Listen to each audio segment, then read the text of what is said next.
The world celebrates success, but rarely remembers the price paid for truth. This is not a story about inventions. This is a story about a man who was too early for humanity, and a world that wasn't ready to listen.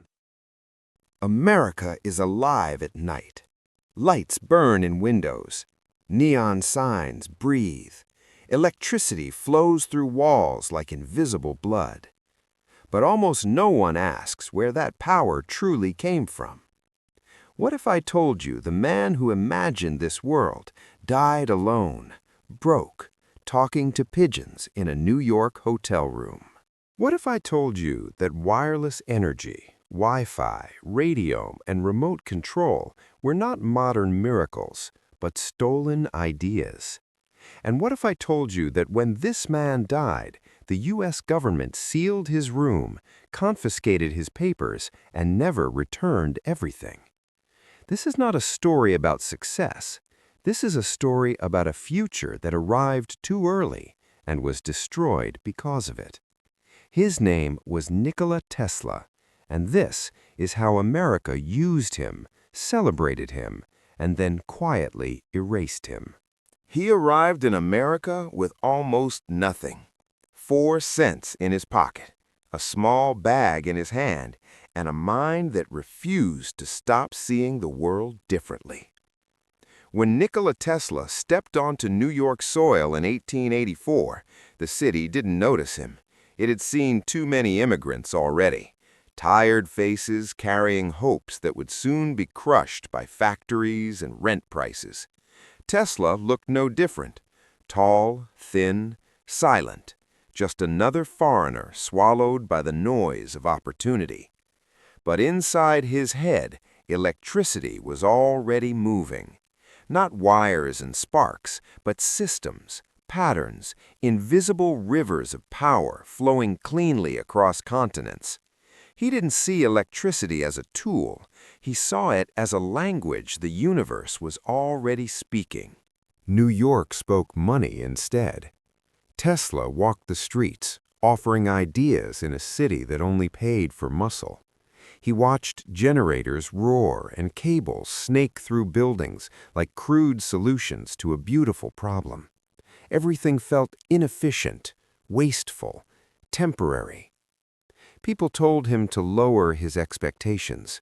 America, they said, rewards practical men, not dreamers. Eventually, his path led to one name that ruled electricity like a king: Thomas Edison. Edison's workshop smelled of oil, metal, and confidence. Machines buzzed like obedient soldiers. Edison himself barely looked up when Tesla began to speak, explaining his ideas with precision and intensity, words tumbling out faster than most people could follow. Edison listened just long enough to understand one thing: this man was dangerous. But danger can be useful. "Fix my systems," Edison said. "Improve them, and I'll make you rich." Tesla believed him. For months, Tesla worked beyond human limits. He slept little, ate less. He redesigned generators, increased efficiency, solved problems others didn't even realize existed. Edison's company grew stronger, more profitable, more powerful. Tesla waited. When he finally asked for the money he had been promised, Edison laughed. "You don't understand American humor." No payment, no apology, just a smile. That moment did something irreversible to Tesla. He walked out, and with him walked the future. To survive, Tesla dug ditches on New York streets. The man who could see electricity in his mind now shoveled mud for food. Passers-by recognized him sometimes and laughed. A professor reduced to manual labor. A genius mistaken for a failure. Tesla didn't argue. He was too busy thinking. One night, during a violent thunderstorm, Tesla stood frozen as lightning split the sky. Each flash felt familiar, like recognition, and in that moment, everything came together. Alternating current. a system that could transmit power over vast distances without the massive losses Edison's direct current suffered from. Cleaner, stronger, more elegant. It was the solution. And it was a threat. When Tesla began speaking about AC publicly, people mocked him. Newspapers called him eccentric, unstable, a mad scientist obsessed with lightning and invisible forces. But one man listened. George Westinghouse didn't care about Edison's reputation. He cared about results. When Tesla demonstrated his system, Westinghouse understood immediately. This wasn't improvement. This was replacement. And so began a war that had nothing to do with science and everything to do with control. Edison launched fear campaigns. He publicly electrocuted animals to convince people AC was dangerous. He turned electricity into propaganda, knowing that fear spreads faster than truth. Tesla stayed quiet because he knew something Edison didn't. You can't kill an idea that already works.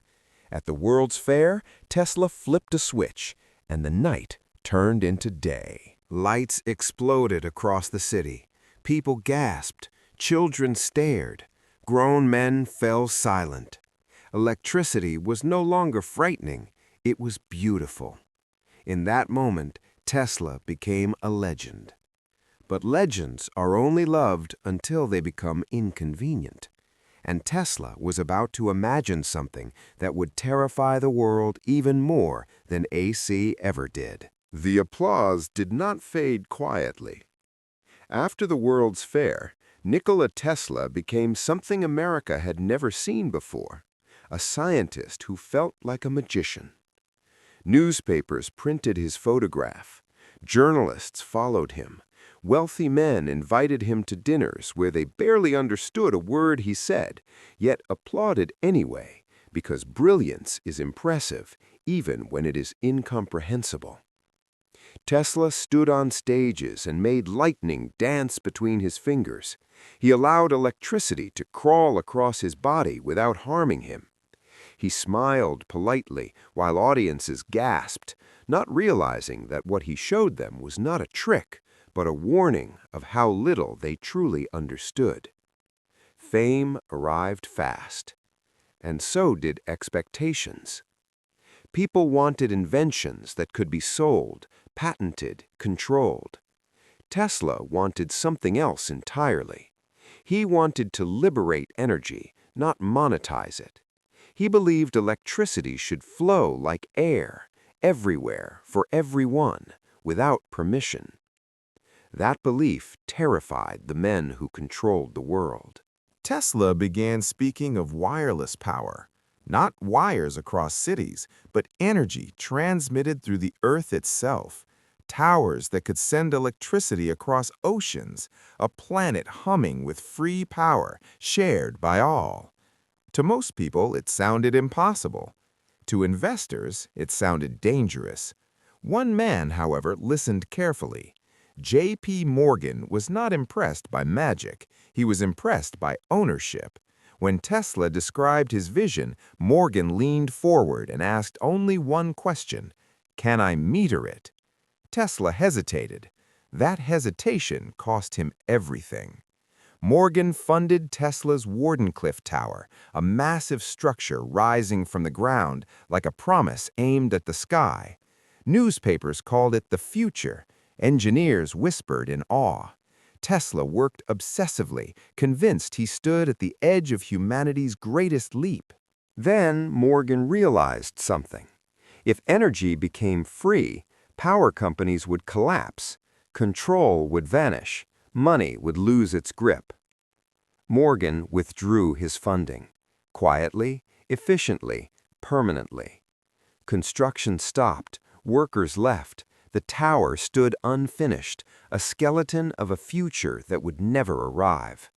Tesla didn't beg. He simply watched his dream rot in silence. Without funding, his reputation began to decay. Investors disappeared. Invitations stopped coming. The newspapers that once praised him now mocked him. They called him outdated, obsessive, unstable. America moved on. Tesla did not. He continued inventing, alone. He designed machines that could transmit images wirelessly, devices that could detect submarines, systems that resembled modern radar. He spoke of weapons that could end war entirely by making invasion impossible. Governments listened. Then they backed away, because peace is bad for business. As the years passed, Tesla withdrew from society. He found comfort in solitude and routine. He ate at the same restaurants, walked the same streets, fed pigeons with ritualistic care. One white pigeon in particular became his companion. He spoke of it with tenderness usually reserved for human love. People laughed. They did not understand that Tesla had always loved patterns more than people. Animals, machines, electricity, they made sense. Humans rarely did. By the time Tesla reached his later years, he lived alone in hotel rooms, surviving on delayed payments and forgotten honors. His suits grew old, his body thinner, his brilliance unchanged.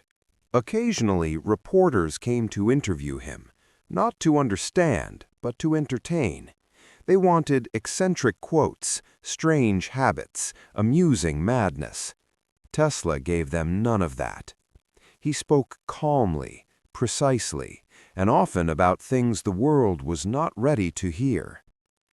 He warned about wireless surveillance, about energy weapons, about technology advancing faster than wisdom, about humanity building tools without understanding consequences.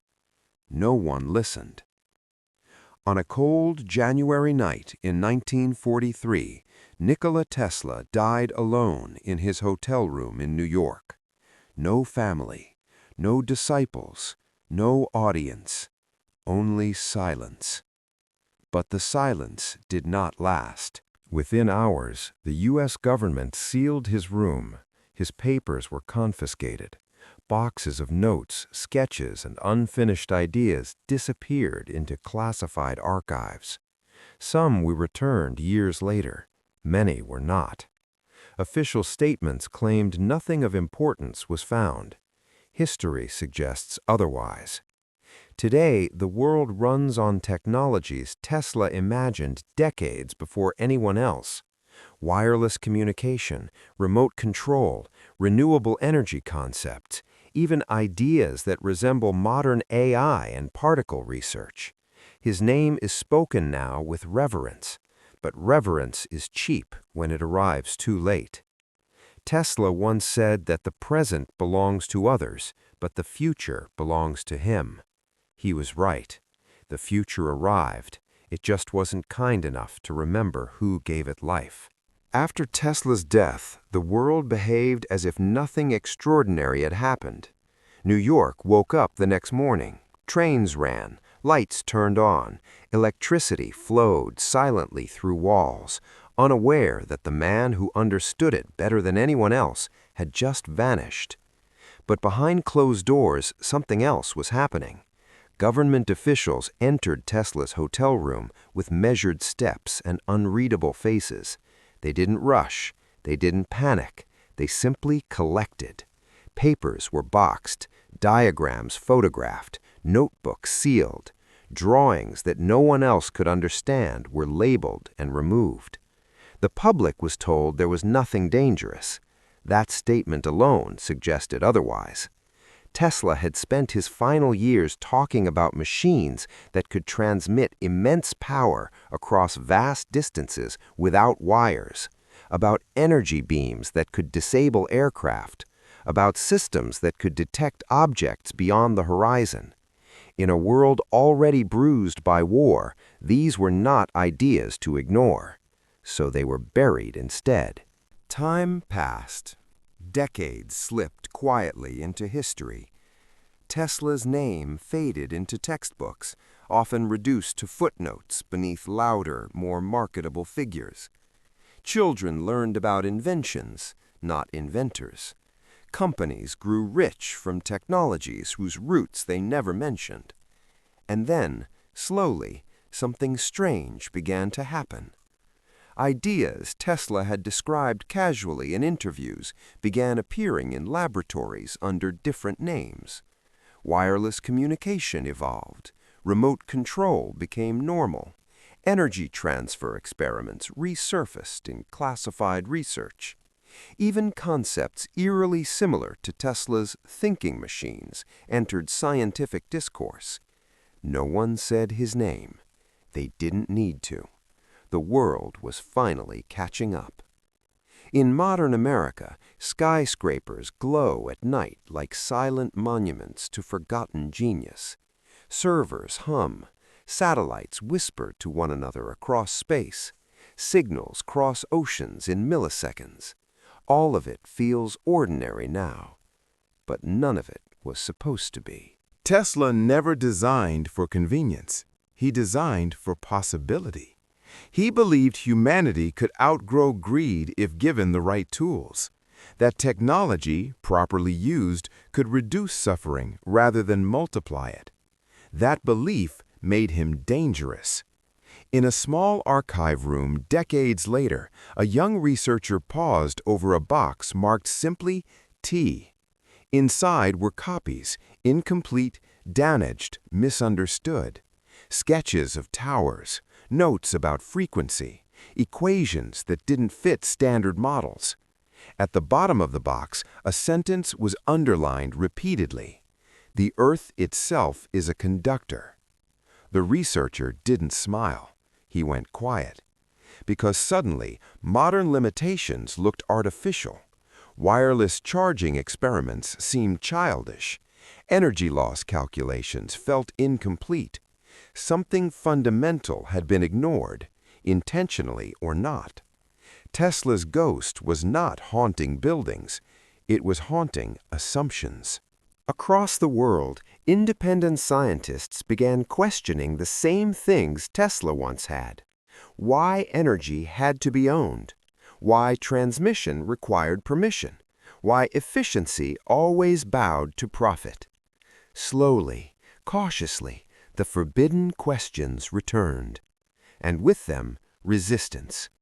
Corporations dismissed the ideas as impractical. Governments labeled them unrealistic. Funding vanished. Careers stalled. The pattern repeated itself with terrifying precision. History wasn't just repeating, it was defending itself. Tesla had once said that progress is measured not by what we invent, but by what we choose to release. That wisdom remained inconvenient. A free world powered by free energy would not be manageable. It would not be predictable. It would not be profitable. And yet, the ideas refused to die, because ideas do not belong to those who suppress them. They belong to those who understand them. In quiet labs, on whiteboards late at night, in simulations no one officially approved, Tesla's vision continued evolving.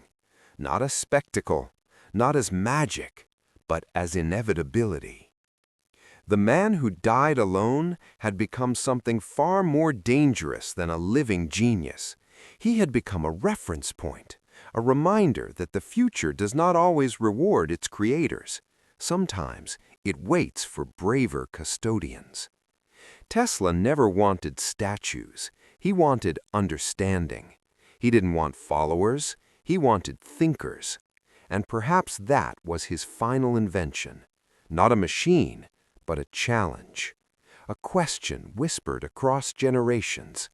What kind of world do we build when we stop asking who owns the light? Tesla never believed technology was neutral.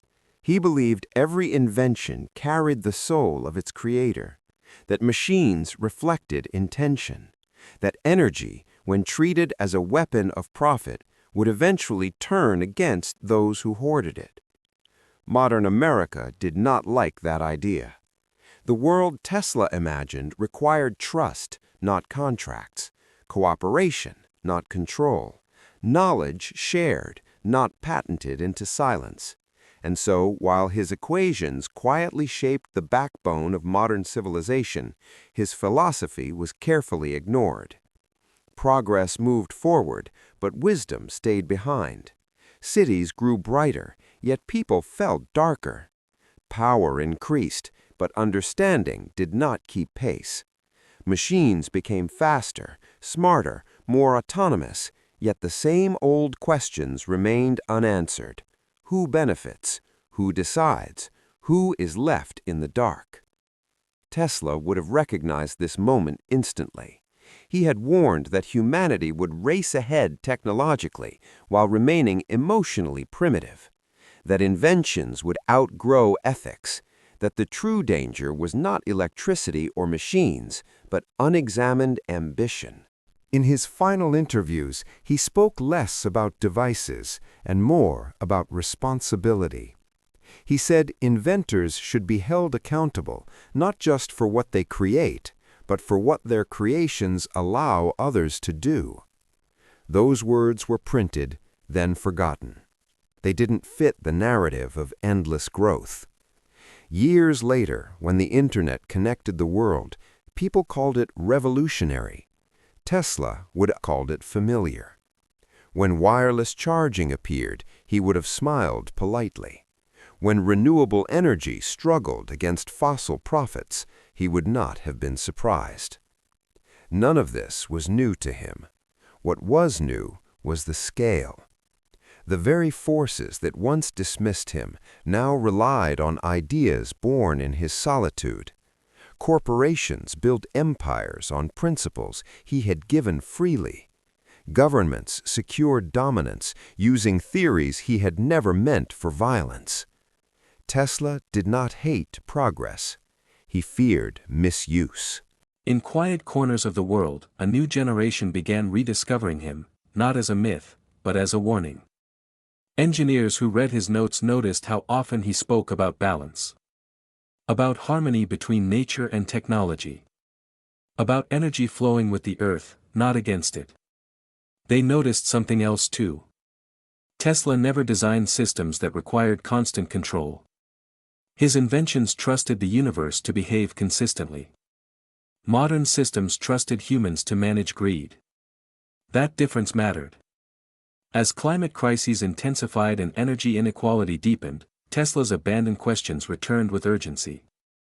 Why should power be centralized? Why should access be restricted? Why should survival depend on profit? These questions made people uncomfortable.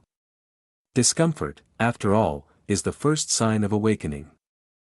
Tesla once said the day science begins to study non-physical phenomena, it will make more progress in one decade than in all previous centuries. At the time, people laughed. Today, quantum physics exists. Consciousness studies exist. Fields overlap in ways Tesla intuitively sensed long before mathematics could explain them. Once again, he had been early, too early that in many ways, Tesla didn't lose to Edison. He lost to timing. His ideas required a humanity that did not yet exist, one capable of restraint, cooperation, and long-term thinking. America gave him fame when he entertained that it abandoned him when he challenged. That pattern has not changed. The world still celebrates innovation that fits comfortably inside existing systems. It still resists ideas that threaten to redesign the system itself. Tesla was never interested in improvement, that he was interested in transformation, and transformation always scares those in power. His life became a quiet lesson written between lines of history, that the most dangerous ideas are not violent ones, but liberating ones. Ideas that remove dependency. Ideas that make control obsolete. Tesla understood that if energy became free, so would people, and free people are difficult to manage. Perhaps that is why his greatest invention was never completed. Not because it failed, but because it succeeded too well in theory. Wardenclyffe Tower did not collapse due to lack of science. It collapsed due to excess truth.